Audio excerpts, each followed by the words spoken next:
you guys doing? Unless you want to, maybe I'll set a stack down. Well, I'm not judging.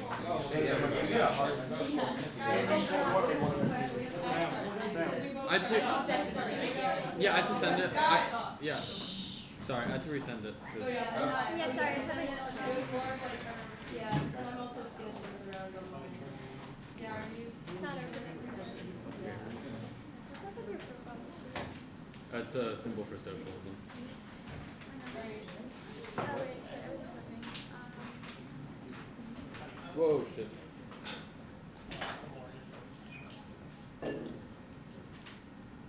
There you go. Found it. I found the guy ring. It was sent twice.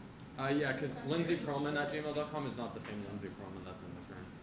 Yeah, sorry, I tried my emailing wrong. You're just giving out your dates left and right, huh? Some random person has it now, I guess.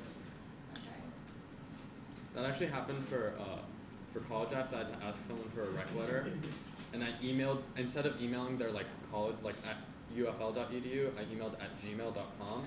So I sent like a recommendation letter request to some random dude, and he never replied to me. So I guess I'm not getting shit from him. That's a good question. Alright, is everyone ready? Yeah. Alright. Framing subjectivity is based on ethics who calls to live in life in a certain way requires a concept of subject to answer the call only the ethical claim and normative one that flows from subject constitute for instability. The I think is not the I am, I think is not determined subject, merely capacity thinking, the effects of the subject being in time, not transcendent feature. Transcendent subjecthood fails because of differentiation throughout time causes instability. Blue 68. The I think implies I am, nothing tells us how that tells us how the undetermined the determinable contents, the determinable in the form of transcendent difference, not in the form of external difference, but internal which establishes an upper relationship. Undetermined existence is determined only within time. The spontaneity I think I am consciousness and I think cannot be understood as a substantial being, but the affection of the passive. I think an I am must be added to the self, namely time signifies the fracture of passivity of the self. Impacts A comes before any ethical claim, defining it's finding that no ethical theory inconsistent instability of subject. B point, every negation is just a reconfiguration instead of relationship difference. It doesn't deny truth and deny the relations, it just affirms them in different ways. There's multiplicity of yeses in which we shape those, which means that even though if there's no logical conclusion from this, only affirmation true. C point is that stable subjectivity makes truth become possible since it takes empirical features, treats as a model, no place for contestation, and instability necessity of politics of active desire and affirmative desire embraces constitution difference, rejection of reactive desire that reduces anything transcend different singular relation, and the state can become the weapon embraces reactive politics. The state in its regulatory function represses creative desires to overcode social life. Social figures are not intelligible under state's vision, eliminated deviant. Robinson. Oh no, D&G views of state as a particular regime derived from a set of social relations, trace to construction of fixity. The state exists as a process of overcoding consistent imposition of meaning on social life and desire, destruction of anything which cannot be encoded. It tends to destroy the intensity of horizontal connection, increasing the intensity of vertical subordination. The colonial state in Africa lose social identities were originally classified exclusive ethnicities. These were arranged in hierarchies. The state wishes to have the monopoly on how people interrelate, and the politics of active desire is the only way we can promote social relations. The state seeks to repress this, allows us to envision truly revolutionary practices where differences promote desire no longer misdirected towards fascism. McCain R. 13. As long as social conflict seen in a status frame, social wars doomed to continue, we should find hope in the proliferation of resistance among including non-reactive distortions. Many movements are still thinking and feeling like states. People are made to feel powerless by the dominant social fantasy of separation. Yields a temptation to fall back on the power through the powerful to gain a sense of distorted agency by alienation. The need to be active and imminent. The impact statement is an internal link to any politics against racism by decentering political ontology. Social death, active desire allows us to fight the way stability attempts to describe meaning by subject that proves identity is not something defined by outside but instead determined eccentric affect. The point is active desire prevents our desire from being co-opted towards closure of identity, which is the root cause of material of oppression. Losing entire 77. Essence of lack reduces fantasized objective desires intensifies by incurable insufficiency being there's one object missing is the subject missing in desire. Lack is infiltrates itself in accordance with the organization of protection. The most repressive and deadly form of social protection produced by desires people who fight their certainty as though their salvation. Those who are exploited not continue outside striking the centuries of exploitation. People still tolerate humiliation to the point that they were acting with humiliation for themselves. The masses want fascism, the perversion of the desires of the masses makes them accounted for, and thus the same world basis of politics of activist desire. That's key to education. Majority schooling, stabilized schooling, rests on unethical killing. One, the subject is made to conform to systems that produce education to function to regulate, lab, and coordinate. Two, its goal to majoritarian people. Majoritarian education takes into fundamental mode of production, reification, common sense, and identification brings the diversity general bear upon conformance the same where potential political action are delimited. Prefer the same additionally general understanding of relation norms and subject world are insufficient for ethics because the gap between discursive regimes and real subjectivity only structures of affect distinguish subject from decided concept of it. This is cruelly optimistic. I think we can fit those stable subjects. Shape 13.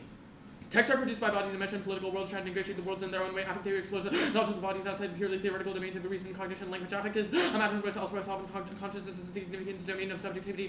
Circle optimism emerges where something you desire is actually optical, flourishing, a fantasy, good life, political projects. Affect is the missing link between discursive regimes, the body, presence, knowledge, self-later text, knowledge of also discursive inscription, sentence, fell sense in which a political circumstance emerge. Optimism binds the body of fantasies of good life, possibility may not be defeated by conditions of emergence. Affect theory offers a resource to think about a relationship between bodies. Discourse outweighs a point is that accounts of transcend subjectivity appears and material norms. B point there is mere statement of affirmation sufficient to affirm the nature of affect, such as singularity of expression must be taken individual truth. A sense is sufficient to affirm. C point that takes out the old. It assumes that we can directly feel, but action affect is necessary. And contention, I advocate that the United States government and all relevant legal branches make voting compulsory on overseas military conflicts. The affirmative defense that all people must perform national service of voting potential conflicts. Those who vote in favor of the war will be conscripted equality. 10. Amendment 28 will require going to war, restore the people of the United States, and use of soldiers will require national referendum approval of said actions. All American citizens will be required to vote in subject to appropriate penalties if the majority approves of the war. Their voting will yes, those who require registration. Those who vote against the war will be regarded consensus. Objectors have legislators have no serious stake in the war. Some measures to make it the people want to take war. The risk is overdue. And our advocacy of conscription exists as a tool status elimination difference was a consensual contract between and pursuit of war. Two net principles of 1AC. One is reactive state power, national service movements, determined national identity categories of limited capacity subject. The model of conformity, nation state identity, the state necessitates attempt to control social relations. The act denies elected by flipping how individuals engage in service rather than how people fight the war. States declares that we fight the war, declare on behalf of the state. Hitler 2K. Formed between the French Revolution and World War I, we see shifts in political assimilated revolution, nationalism, militarism. Military service provides a field for construction of state powers and identities. This implies destruction, integration, belonging to communities in construction, national social forms, integration to service to achieve national census. Conscription becomes real embodiment, social sense, symbols, and ceremonies. Khattak ceremony. Second is imminent democracy, state mandated service, it stabilizes the nation, state viewed as subject, delegitimize minority disruptions. Conversely, the act does not define as identity space, rather is contingent democratic platform, disrupts the state's ability to manipulate social opening up new resistance. Patent 05. As a politics in which a fundamental conventions open up to change of democracy, politics is imminent of rhizomatic politics rather than politics of deduction with transcendent values. Democracy is regarded as imminent, which is that's ongoing reconfiguration majorities achieved through democratic deliberations, inventing new forms of life. Minority becoming provides a change of level of institution. Elected escapes it would be nothing of the day now return to world organizations, reshuffle segments, cut the carded segments. On view theory, I do not take a sense on if theory is legitimate, but if it is, one afflux outweighs the 13, 7 times 3 16 minutes, 2 in our collapse. That means this after split time to 1 hour rid. Next can collapse 1 times 3 outweighs 8 point verifiable to B point because the only thing based around debate around functional. Second, use reasonability with the right line defining implementation, link and impact turn ground. My interest reasonability is I get one right line codifies in the counter to prefer. You get over your often also the principle of topic that ensures equal access. Also ensures theory is not strategic tool. If you meet our right line, it means read theory is a strategic choice, which kills any education. Also, I have extra time, so I'm just going to read the rest of the patent card. Democratic politics means reconciling diverse opinions in order to arrive at public policy. Okay. Sweet, that what you didn't read. Yep.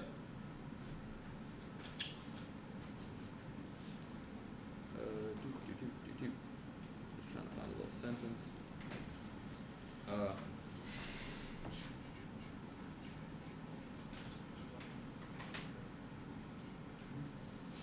Done.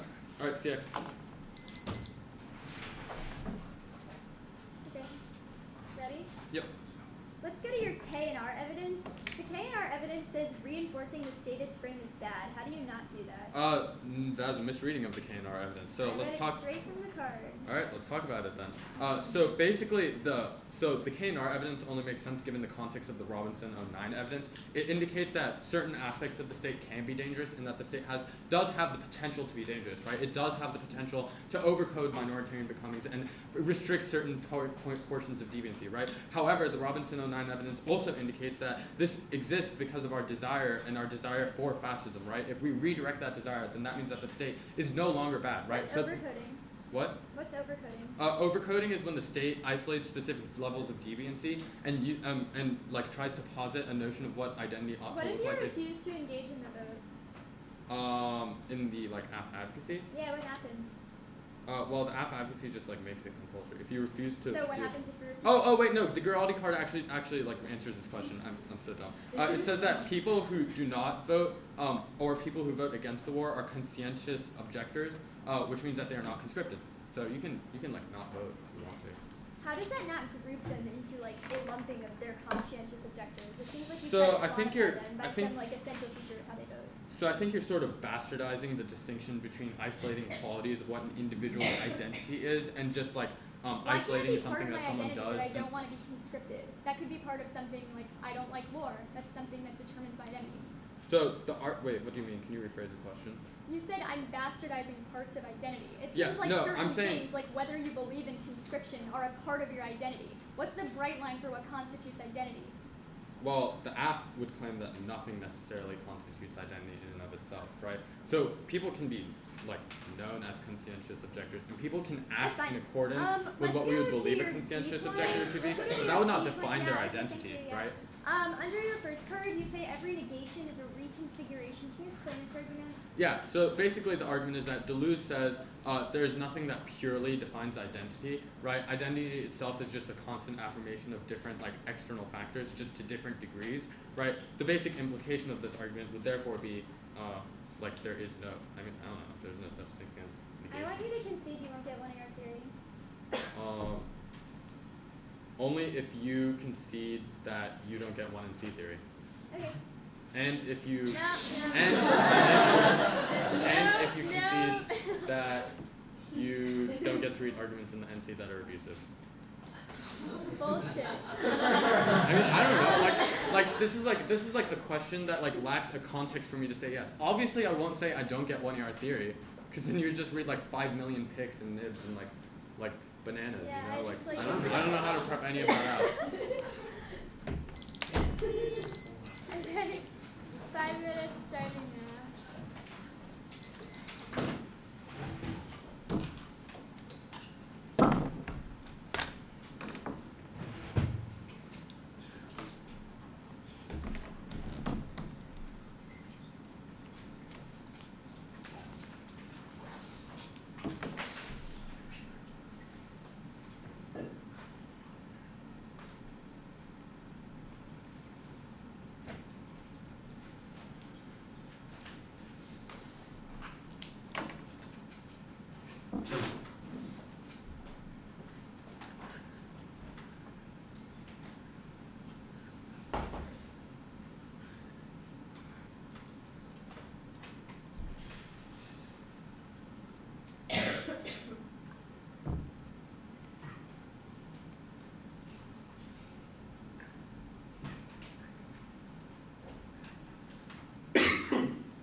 Is affect defined by an outside? No. Affect is like an individual's own like cognition, right? Okay. But it can relate to like the outside world. So like certain external factors can like evoke a certain affect, right? For example, like a feeling of repugnance. Is the Carlin and Wallen evidence a TJF? It does have an impact to education. I mean, I don't know what a TJF is. Is that like TJ Foley? Oh, God. That was such a good joke.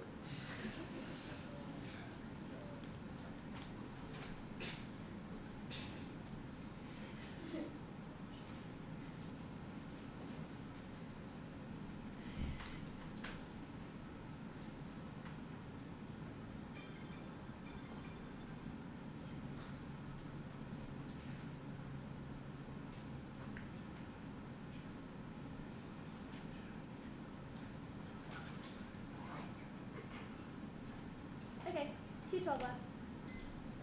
What's the order? NCAC. Sounds good. Do I have to take practice on the email? Nope. I don't know. I don't really give a shit. Thanks for your input, though.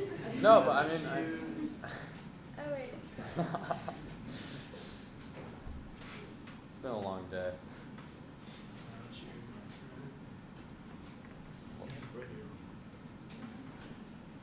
Sent.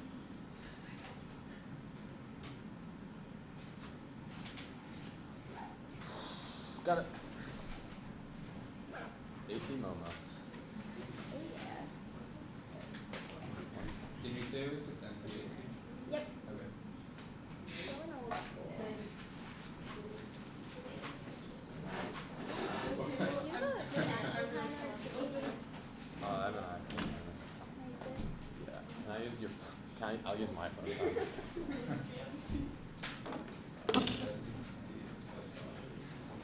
Okay.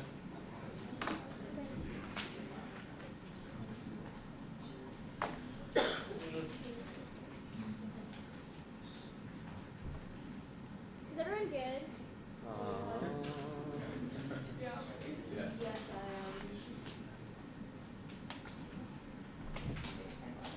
oh wait. Wait, Oh, hold on. I lied. She's not ready. No Sorry. problem.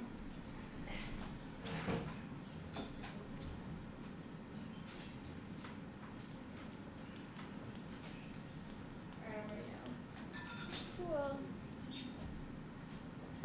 The meta-ethic is practical reason. Since 8-point regress, every argument is infinite premises. You need to justify for it to be true, but practical reason avoids this one. Ask why we care about reason. We use reason to answer, which presupposes the validity of reason. B point is finding to stop us here. Logic can analyze truth and see empirical world is subject to change, and our senses can lie to us. Anything that occurs could have been different. So if morality raised purely on empirics, we can never have a mandatory obligation to do anything. C point. Desires alone category static obligations since they're singular and temporally bound. We have many natural urges that are non-normative. They're simply an irrational characteristic that was handed down to us biologically. These systems have no normative weight because we did not choose them. Thus could not be free if we acted upon them. This requires reflecting from a non-empirical sense, which only practical reason can provide. Now, rational reflection requires the maximum to act upon to universalizable. While each is attempted to act for desires at the same time, we'd have to achieve each other's value.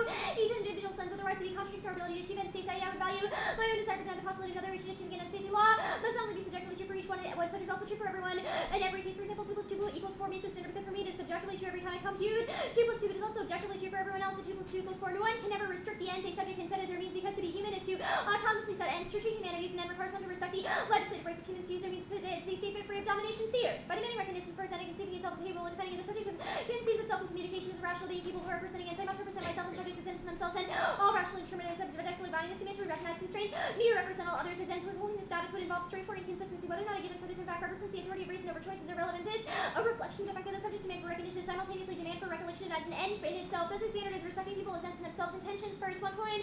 There are no ends since every end causes something else's intention is the only from a relevant feature and determined action. Second is intent force at distinction. Intention is the only reason by which we act. Forcing consequences are unstable, contingent on circumstances. They can't explain why someone acts. Nobody knew the Industrial Revolution would cause global warming. Now I contend that compulsory national service is inconsistent. 1. Compulsory national service is inherently coercive. It forces people to engage in specified task willing. Coercion is a contradiction to extend your own freedom while simultaneously undermining your ability to act in the first place. Hornberger. We hear the state needs to provide essentials because free people cannot be trusted. The problem is that government coercion is justified. Mandatory military service convinced that free people cannot be trusted to do the right thing, so they must be forced, but enforcing people to do the right thing, he destroys the freedom he wants to protect. Second is compulsory national service uses citizens as a means to the end of a more united or fulfilled country, or whatever you want to call it, which sacrifices individual obligations. Friedersdorf. People fulfill obligations that aren't public service, self in his court there. Single mother taking care of a sick parent, compelling these people to reallocate their time so they're serving the public instead. Does acknowledge that people are given lots of different ways. Why should one of them be elevated and made compulsory? This also independently turns the app because if you want the ability to pursue your own affect, you can't just isolate that affect in order to achieve a common good, since that's contrary to affect theory. Not free, since audit applies canon. It would be wrong to say that I ought to do something that I find not free to choose. Compulsory not from national service violates this. People are not freely choosing to become soldiers. Run us. Obligations are indexed to time in the morning. You don't have an obligation to proctor and eating exam, but in the afternoon you do. Audit applies canon. If an agent has an obligation, then that's at the same time the ability and opportunity to do it. It never relates with an ability and opportunity to earlier or later time. Now, case. This is going to be an overview. You might want to flow this as a separate off. Sorry about that. Framing issue. Constantly changing desires and actions do not change our ontological nature. There's no internal link between the flux of desires and the flux of agency. One turn. If two thoughts belong to the same mind, then there's a train of thought available to that mind that they both configure. That presupposes there's a singular agent that encapsulates different things. The phrase, I think, necessitates unity of self-consciousness. So if my interactions in the world are themselves not static, the ways in which I process them are. Second, turn changes in the subject stem from practical reason. That means the core of the subject remains the same, and it's an internal link. Tiberius. Judgments about stable attitudes are normative, not empirical. There's one stable pattern that provides the goal of our reason. The ideal is regulative to urges towards improvement. When a person has reason, likely choose likely to keep it over time. Stability is of improvement rather than perfection. It's not the goal of reasoners to arrive at a stable state which there is no need for reason. Rather, a reasoner's goal is to make choices that are part of the most stable pattern. Now that means you don't get access to stability arguments. I recognize that there is the ability that's subject to change, but that only can be grounded in practical reason. 3. Turn to feasibility. Practical syllogisms proves the unified self. Milgram. Practical syllogisms are feasible. My inference from the car gets washed on Mondays is defeated when it turns out that margin must be driven to the margins who are not. All conditions can be anticipated. Sensitivity to the feasibility conditions and one's practical solutions is what makes a practical reasoner rather than a reflex-driven robot, an index of practical unity. Now, fourth is bindingness. No, it's not binding. Sure, you came up with a great conception of subjectivity, but there's no reason I'm obligated to follow it. Kant fills in the gaps since reason is inescapable. And asking why reason, you can see the authority of reason. Bindingness is a meta-level constraint. Else an agent can reject any obligations you prescribe in a K-guide action. 5, turn a unified self is intrinsic to the nature of decision-making. Bukaref. What should I do trying to answer what may presuppose there's that I can act? One must assume an acting self, a unified agent. Now, only line by line. Why can't I find you? Sure.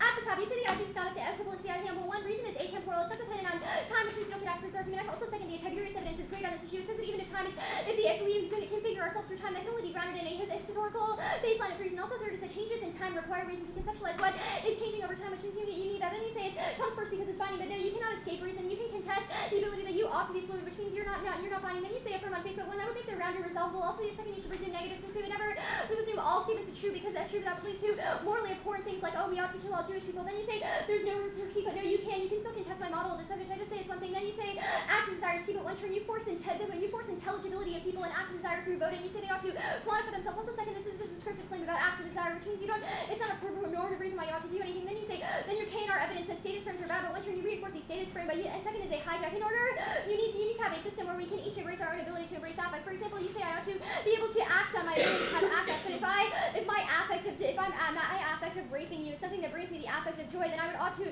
appropriate that under his framework, which is something morally important. That means you need a system that only the NC can provide. Then you say your D&G evidence underneath that. You say identity is not defined by an outside, but no, yes, exactly. That's why we have an individual feature of reason that defines us, which does not change over time. Then your D&G evidence says it just talks about desire is lack, but when there is no desire is lack with reason because there's no external obligations. Everything is internalized, which means you don't get access to the argument. Then your Schaefer evidence says affect means no stable, but when other people can know, the only other people can know that they are not stable, that they understand through reason and some form of recognition where they recognize people around them are not stable as well. Second is that that's a prerequisite to flourishing because you need to understand yourself as having inherent value before that. Then your B point. Do I see your trick? You say affirm on Facebook one. This simply to irresolvability because there's no individual truth. If each individual could just act on their own truth, then there would be no truth at all because everyone just have conflicting truth, which would just lead to an irresolvable world. That's not a reason to affirm. Then you say affect is necessary, but no, clearly it's not. Now on the contention arguments, on your draw all the evidence, one turn group, one turn you try to group everyone under the signifier of the U.S. e.g. all people in the U.S. ought to vote, which tries to quantify them and render them perceptible, which is a bad thing. Second turn you adhere to static norms by saying everyone in the U.S. ought to vote. That's a static norm that does not change. E.g.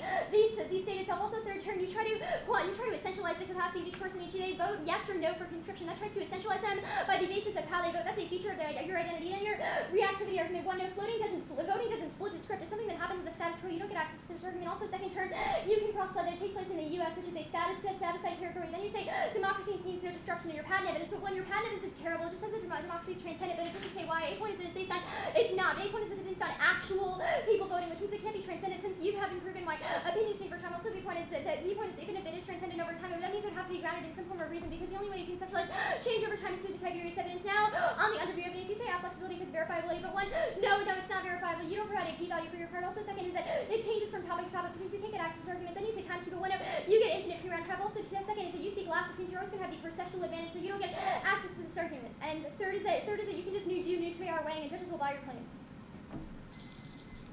Okay. Is everyone ready? Alright. So if it is true that there's like some like the same person is thinking throughout time, right? Why does it mean that all individuals have the same habits, right? Wait, what? So let's say reason isn't a habit. It's something that constitutes the subject. Okay, so let's say we agree with the premise that there's something that constitutes a subject, there's something that allows us to know that people are subjects, right? That would be reason. Why is it reason, is my question. Sure. What leads us to believe that? We don't believe in reason. Reason is something that is a priori, which Why? means you don't have, why is it a priori? Or like, why, how, if it, okay, yeah, why is it a priori? What? Why is it a sure, priori? so reason is not based in empirical reality. That's the C point and the B point. So how do we verify that we are reasoning agents? No, this is exactly the problem. You don't verify you're a reasoner. You can't conceptualize that you're a reason through something in the empirical world. The whole point is that it's a priori, which means you don't need some like I don't need you to tell me like, oh, I have 2 eyes and a nose. That means I'm a reasoner. No, that's not how it works. It's a priori. Okay. What does it mean to be a reasoner? What does it mean? It means that you have the capability to act and pursue your ends. Okay, so it's just the capacity to pursue an end? I would say that's one part of it. Okay, So how's that in any way distinct from what the affirmative posits, right? Right. How's that, okay. Do you want me to like go through it? I can go through it. No, I'm asking, like, Um, okay, obviously the affirmative agrees that people have the capacity to pursue an end. Right, exactly. Right? Here's Why the is the key logical distinction. conclusion from what? Here's the key distinction. You deny the premise that we have some like higher order feature that constitutes us as subjects. The C point is really great on this issue. It says that when you deny some like higher ordering universal reason feature, you make us resort to like desires alone, which are static and temporally bound. Maybe I want a cookie right now, maybe I don't. It's based on the moment. You have no higher order capacity. That would lead to many different problems. The first problem with like the kind of determinism argument, that there are many natural urges that we have that were just handed down to us that I don't have like the capability to choose, like me blinking right now. And under your framework, that would be a desire to blink, I blink. But like, so that would be a bad thing. Okay, what were the responses to Schaefer? Schaefer, sure. First is that sure, the only way you can know you're fluid is if you like recognize that the world around you is fluid as well, which requires some form of like reasoning.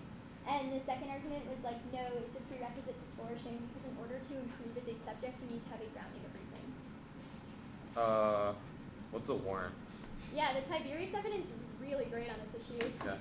It says that what happens right now is that attitudes like are not stable, right? There's like a pattern through which we can change as subjects, and that pattern is something that we can refer back to when we improve, which means there is some form of grounding in the subject.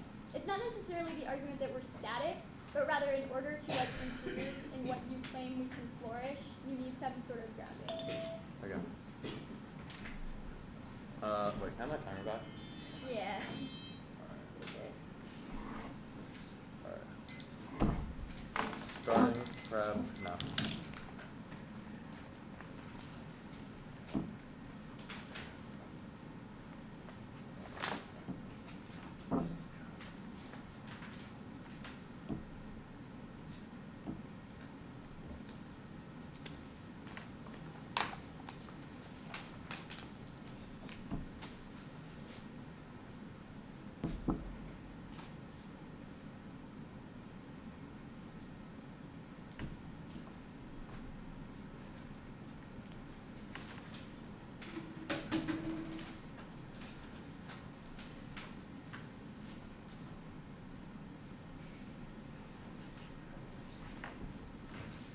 What does your Tiberius Lannister evidence say?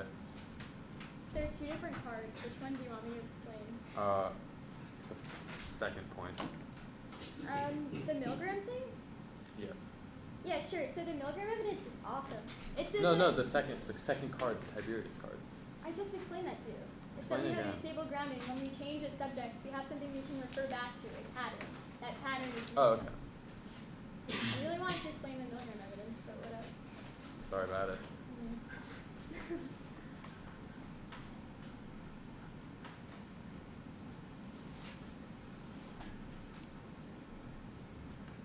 Oh, what was the third response to Duluth 68?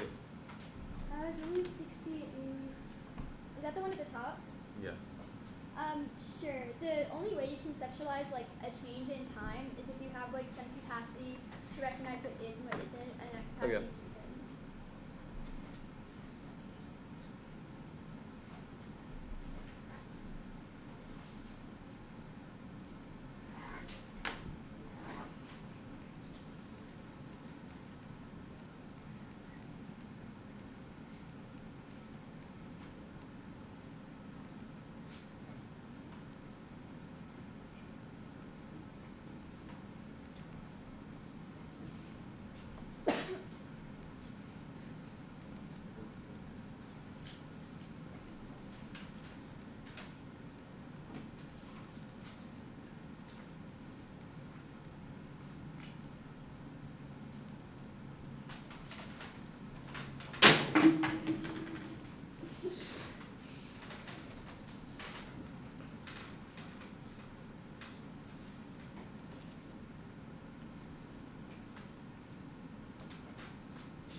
48 seconds left. Order is AC, MC.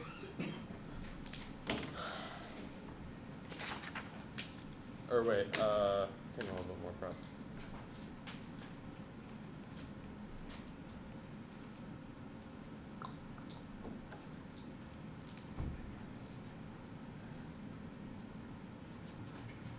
Alright, 35 seconds left.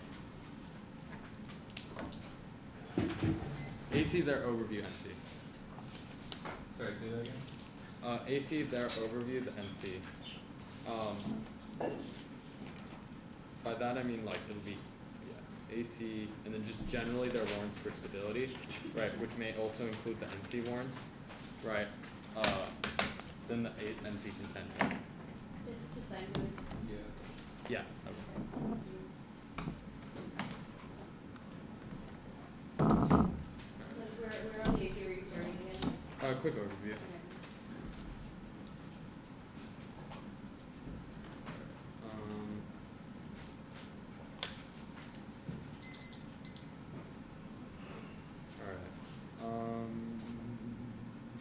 Okay. Is everyone good? Yeah. Alright. Quick overview to the debate. If I win a single warrant for instability, then that just means that you vote affirmative off the AC contention. All their turns are blippy at best, and nothing special that they can collapse into the 2-NR, which means if we concede one marginal analytic, there's you should have a very low threshold for whether or not the argument is actually true, especially after the work we'll do on the AC contention. Now, extend to lose the subject cannot be reduced to a certain feature, rather exists in mean time only differentiate subject affecting through time. Things like reason only ability of embodied subject. For example, you can't have a specific habit in time that represents the entirety of the subject. Subject is process composed of different flows and intensities, affects which makes instability inconstitutive. They say that reason the framing issue on this argument is that there's very little distinction between what the NC claims and what the AC claims. Our premise is what their argument is. There's something that defines us as human, but our argument is that that thing is affect. No, even though that model is replicable, it does not matter, because our argument is that affect itself was contingent, i.e. our ability to implicate it, or our degrees of how much affect we use, which means that even if they win a warrant for why there's something that defines us as subjects, that does not take out the AC. Now they say reason is atemporal, not responsive. The loose evidence is an index to your ability to actually deduce whether or not reason exists as a temporal norm, as an atemporal norm. They say Tiberius is comparatively better, but no, it doesn't deny. It doesn't. I've already responded to this because it doesn't deny the basis of my argument. Also, their argument is their third argument is just a random tautology. Even if we use it through the process of reasoning, it begs the question of whether or not that process of reasoning in that specific isolated moment of time is something that we should use throughout history. For example, if one gumball was to come out of a gumball machine, you'd not say that all of the gumballs out of that gumball machine are the same exact thing. No, there are different things that define us and are practical identities that would constitute difference. Now, the second piece of evidence that is game over is the Schaefer evidence. There's a gap between general discursive structure, real people under a cruel optimism, ways of meeting those structures through and becoming stable within that prevents subjectivity, forces adherency. We should embrace affective analysis between frames and subject. This outweighs all of their warrants for stability because it says that there's a general gap between embodied beings and the ability to ally with transcendent ethical norms. Even if they win that they are correct, transcendent ethical norm, it begs the question whether or not we are able to actually follow that in the first place as an ethic. They say that other people are able to do that through recognition. No, Schaefer says that process of recognition is impossible. Second is that there's also no impact to their flourishing argument. Our Schaefer evidence says that otherwise you become cruelly optimistic. Especially since there's always a probability that there are empirical distinctions which their NC does not deny are legitimate. Now, overview on the contention. Vote out people are required to engage in referendum to determine if we go with the war. Those who vote yes are conscripted. That's the grality evidence. That's key because it allows it prevents the state's ability to declare war with active investments of people creating contingent democracy, possibility of active desire to resistance, state oppression. None of their turns actually make sense. Our Robinson evidence of the case say this is not intrinsically a bad thing. Also these arguments about why it's something unifying is not responsive because our argument is that we should just make sure we can reconfigure the state. The patent evidence indicates that the Athenian endorsement of democracy opens up the law of the contingency critique of minoritarianism. Their response to this argument is just that it has no warrant, but this is not true. Also, it's not true because our argument isolates that the ultimate conclusion of democracy, i.e. the fact that all the different opinions are up to contestation, would mean that you would generally justify that as a good methodology under minoritarian becoming. Now, for overview on their arguments for why we are fixed identity. So even if there's two additional reasons why you should reject this. A point, empirically, people of color were not seen as reasoners since reasoners does not see themselves as a Kantian community. Just because we don't know empirically we're not reasoners, there's no psychometric reasons not contained in empirical world just based on reason alone, which means that NC is no metric of failed. B point is that they can't cross my way agency is more important reason to take out the AC because I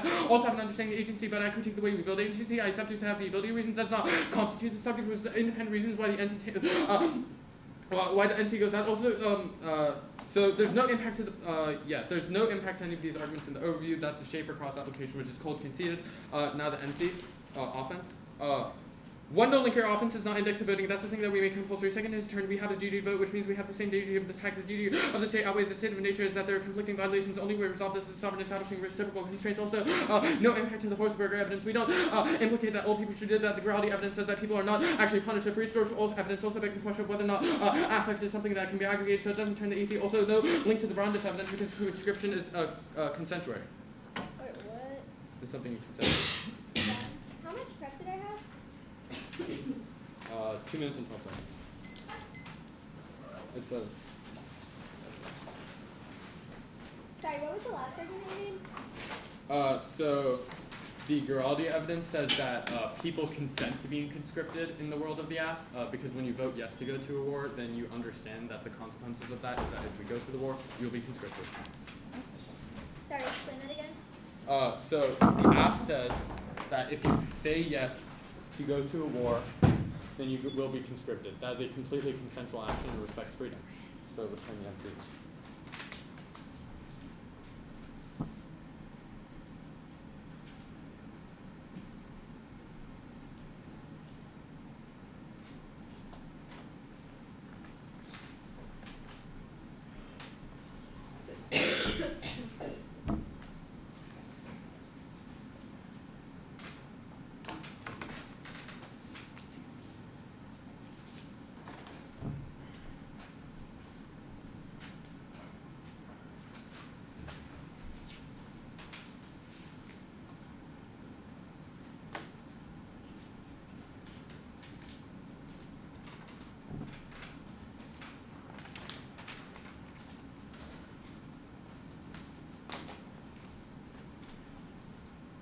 What was the second argument that there's no agency? On the overview of the comp framework. Yeah. You can't cross-apply what agency takes out the AC because I don't deny that premise, right? I just critique how we build agency and what conclusions can follow given the NC's premise. Right, so it's like a little hijack, I guess.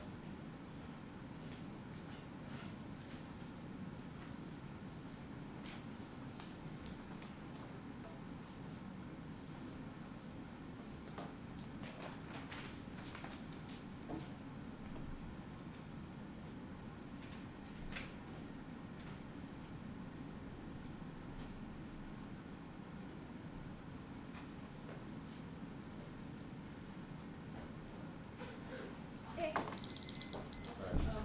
If you by any chance were reading something like off a doc on your computer, would you mind sending it? Yeah, I'll send it. Thanks so much.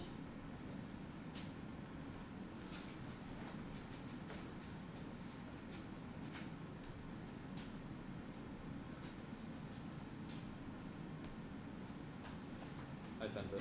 Thanks. What's the order? Round overview, AC. Now your timer. Wherever your heart desires. Overview? Sorry. Round overview of how it breaks down, and then the aft contention. Okay. Whoa, where'd my time go? I'm using it. Shit, okay. Alright, let's go. Okay. Everyone good? Yeah.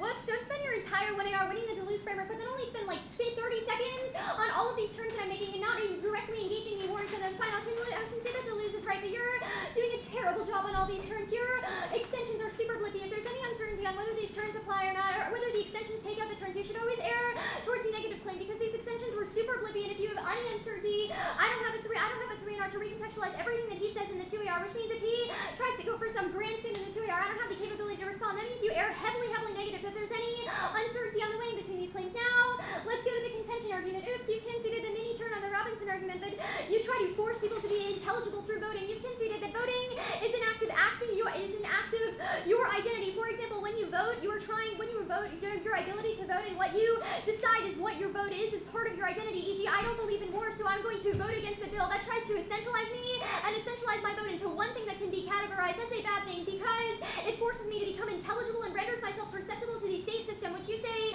is a thing. That outweighs all of the other offense coming from the round. 8 point, once you render yourself perceptible to the state system, then it becomes normalized, which means it's impossible to combat it. That is really bad thing. Also, B point, you just try to delink from saying, you just try to delink by saying the intent is a good thing, but no, the intent is inherently a bad thing because you try to conceptualize someone by exactly what they vote for. That's a part of their identity. You've conceded that it's a part of identity, but what you go for now. The other terms I'll go for. Now the other term I'm going to go for is the signifier argument on the Giraldi evidence, which is that you try to group everyone into the signifier of the United States, e.g. everyone in the United States ought to vote. That tries to lump them all under one conception of what the United States is, which is static. You've conceded that that outweighs all of the offense coming out of the round because when you try to lump them into this one conception, then you don't allow for the fluidity and the ability for you to engage in your ability to act on affect. That outweighs your offense because once your ability to act on your ends is foreclosed, then you cannot embrace the affect that you say defines people. That imprisons the subject to a United States and doesn't allow them to transcend the borders that constantly define them. That's a bad thing. Now let's go to your extensions. First, your extensions are terrible. You just extend your Giraldi evidence straight to ring, but you conceded the signifier argument, which means that you do not get access to the Giraldi extension. Also, second is this it's just a question of the law. You've just extended a legal document, but you conceded that the law itself is bad. Even if you claim to reinterpret the state, the practice of your reinterpretation is itself coercive, which is a bad thing. Now the Robinson evidence you try to go for super quickly. It says it's not an intrinsic wrong, but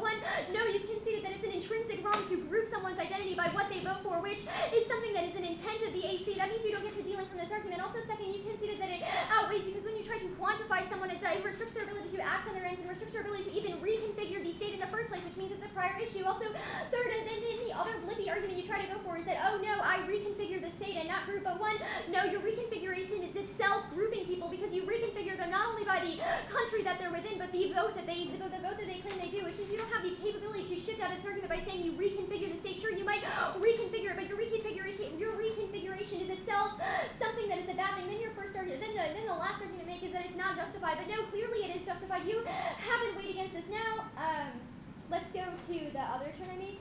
Now the third term you can vote off of is that you adhere to static norms, e.g. the norms of the law. Even if you claim to reconceptualize the law, that reconceptualization takes place once you concede to the authority of the law in the first place. That functions as one of the biggest impacts under your framework. At one point you say only intentionality matters, but in order to reconfigure the state, the intent is that you ought to embrace its current system and then reconfigure it. The reconfiguration is ex post facto, e.g. what happens after the intent, after your intent, which means it doesn't link into your framework. You don't get access to this argument since it's consequentialist, and you make very clear that the intent outweighs. Now the second, the B point is that once you adhere to static norms, it always on reversibility because then those norms become something that you just constantly accept in order to embrace your full validity. That creates a ruse of solvency where you just accept toxicity and then try and think that you are something that is fluid, which is a bad thing because it imprisons the subject and dupes you into thinking that you're something you're not when you're constantly being oppressed by outside sources that try to impose their views on you. Now the problem with how this round breaks down is you've just extended a really blippily your offense, but you've conceded multiple turns just claiming they're blippy. But no, these turns are all applicable, and also your offense was super blippy itself. Now you try to extend the patent evidence to take out my claims and say that democracy is something that is transcendent, but no, you've conceded that there's no warrant for this claim since democracy is based in what people want now, which is constantly, which means what you want now isn't just kind of going to suddenly change. For example, a racist isn't suddenly going to change what they want, which means you're based in the status quo. Once you're based in the status quo, you're re-entrenched in that dominant mode of thinking that you try to indict. That always all of the offense coming into the round because once you're re-entrenched in this dominant mode of how you ought to think and you're re-entrenched in society and you claim we're being transcendent, then clearly we're not being transcendent. That's a terminal solvency deficit to the app because you claim we ought to transcend this current state, but no, you're based in current ideologies, which means you don't get access to this claim. Also, B point is that no, that just proves it's a consequence. E.g. a consequence is that democracy will be transcended, but no, democracy clearly won't be transcended. So the round breaks really easily. Spent the entire 1AR justifying his theory, but then spent 25 seconds on these turns claiming they're just blippy. I don't think they're blippy. I think your extensions are blippy, and you should buy these first. Yeah. Okay. Alright, 35 seconds starting. No.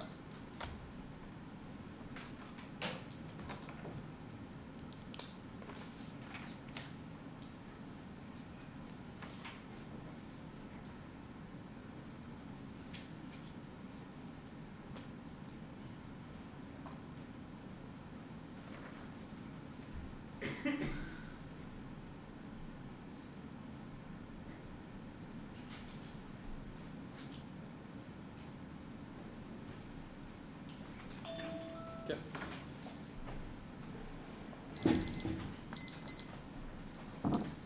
It'll be overview, the Duluth 68 evidence, case contention. Case contention. Yeah. Should I flow the overview anywhere in particular? Just like above the framework, I guess.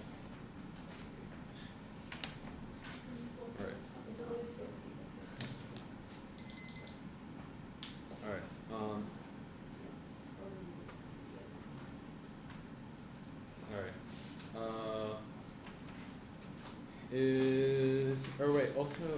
Is everyone ready? Alright. Overview, the concession of the NC made a major concession for why instability is something that's an inevitable feature of all subjectivity. The framing issue of this argument is that it implicitly would preclude all their terms, even if you believe that there was no line by line of all of the terms. There are still general arguments and extensions out of the AC framework that would interact with these arguments excellently. Also, we'll just win the integrity of the contention proper. Now, overview, the Lewis 68 evidence. The extension of it clearly says that it's impossible for you to establish a unifying understanding of individuals, or it is impossible for you to establish some objective notion of subjectivity. The framing issue of this argument is that obviously, given that that is a capital T true claim, it would also preclude that any of the NC terms are incoherent insofar as